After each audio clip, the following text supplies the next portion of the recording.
The joys of cinema are something that binds us all. While 2021 had a lot to offer after most theater releases were shelved during the pandemic, how did 2022 fare? I'd say it was a very eventful year full of surprises both good and bad, although as far as cinema experiences go, it's given me some of my most memorable. Without further ado, here are the Uninspired Reviewer's top 5 films of 2022. Fall into a world Sheriff. of sin.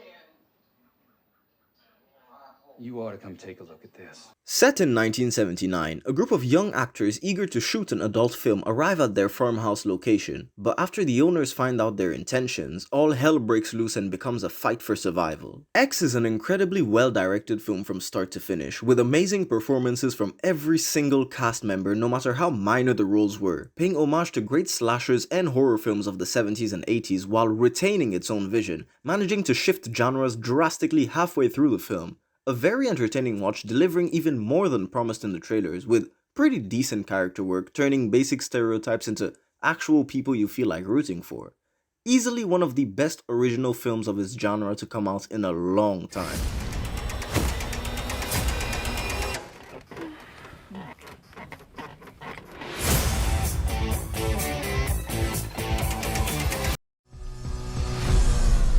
Nick Cage.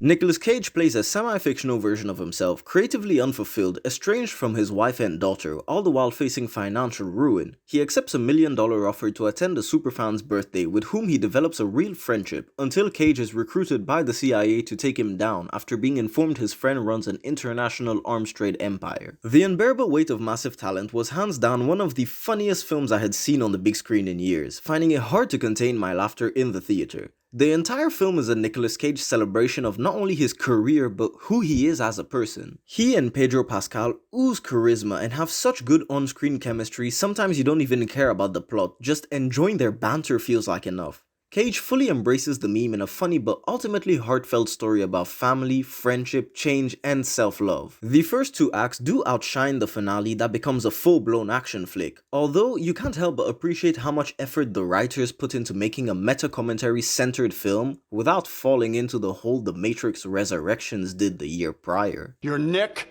fucking...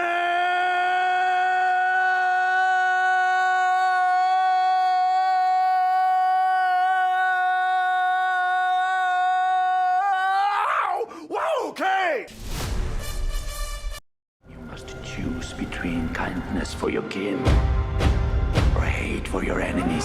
After his uncle murders his father and kidnaps his mother, Prince Amleth seeks revenge. 2 decades later, Amleth, now a Viking raiding Slavic villages, is reminded of his vow: save his mother, kill his uncle, and avenge his father. The Northman doesn't play out as the violent revenge epic marketed in the trailers. After the first act, you feel it become a Robert Eggers slow burn, subverting your expectations in a compelling way.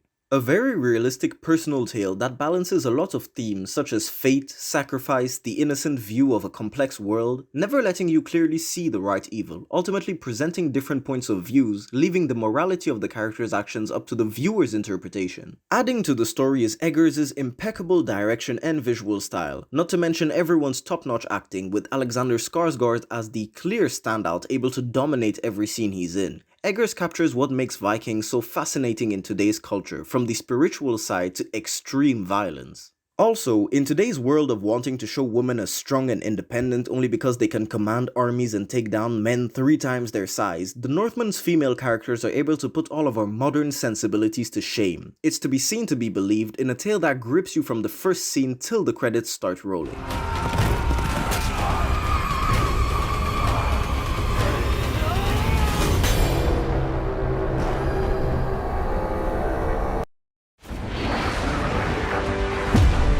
With all due respect, sir, I'm not a teacher. Just want to manage expectations.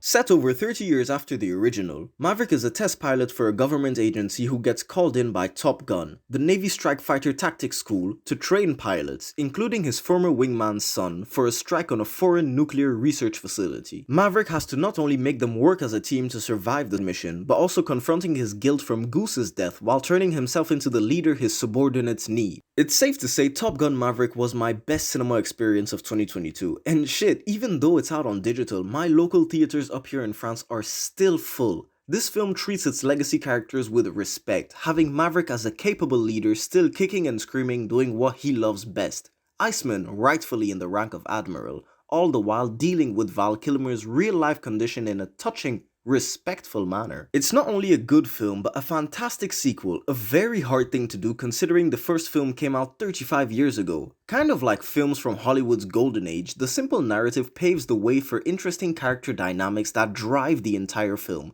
culminating in a captivating action-packed third act. All the actors were able to deliver compelling performances, with Cruise and Teller being standouts due to the weight of the film's material revolving around them. Filled to the brim with likable characters, my personal favorites being Phoenix and Bob. Not to mention, Top Gun Maverick was made by Tom Cruise and Christopher McQuarrie, the best duo in Hollywood today. And of course, since it's a film by the last great action hero himself, the fight scenes are what your old DVD cover columnists would call edge-of-your-seat action, with practical, grand-scale sequences last seen back in 2015 with Fury Road before CGI entirely took over. No wonder it's 2022's top-grossing film.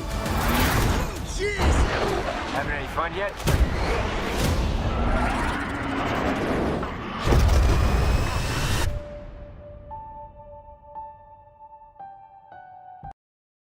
It does not look good.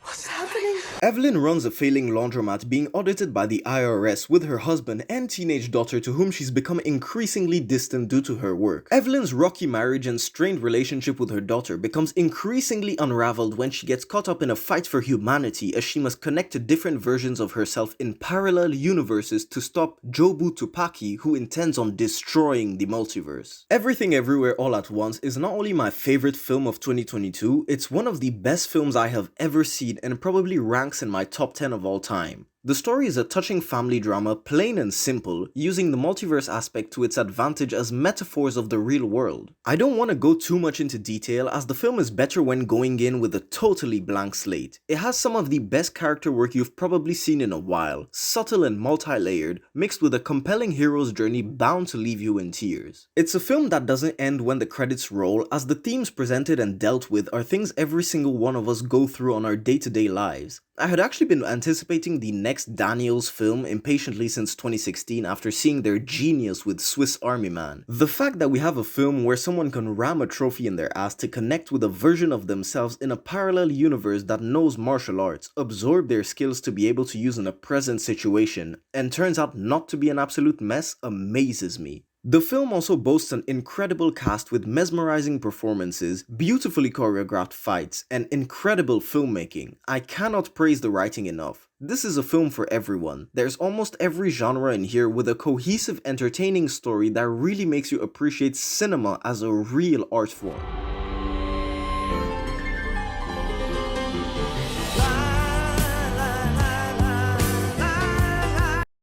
I'd like to end by saying these films aren't perfect. They do have some issues that can be nitpicked, as do most, but ultimately they provide something that we can all appreciate, a good story and an entertaining break from our lives. And in today's world where the future is truly uncertain, sometimes that's all we need. Thanks for watching, and I'll see you guys next time.